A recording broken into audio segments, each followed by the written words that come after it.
కొన్ని పాములు మనుషుల మీద పగబట్టినట్టే చేస్తుంటాయి, కాటేసిన మనుషుల్నే మళ్ళా కాటెత్తుంటాయని ముచ్చట్లు బగ్గనే ఇన్నాం కదా.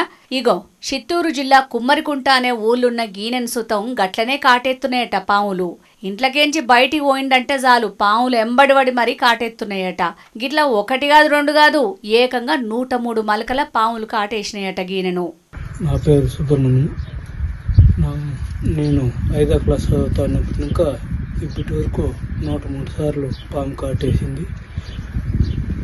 అప్పుడైతే 6 నెలలకి సంవత్సరానికి అట్లా కరుస్తాండ.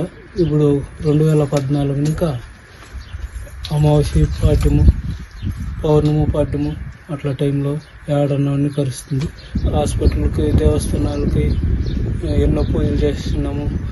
నాగదోషం పూజలు, కాళశ్రీ పూజలు చేసుకొచ్చినాము. ఏం చేసినా ఎవరి దగ్గరికి పోయినా నాకు ఈ పాము కాటు ఎందుకు జరుగుతుంది అని చెప్పే మానవుడే లేకుండా అయిపోయింది.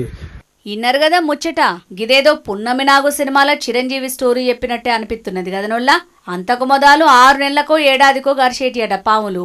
ఇక ఇప్పుడైతే ప్రతి అమాసకో లేదంటే పుణ్యానికో వచ్చి గరుతున్నాయని అంటున్నాడు.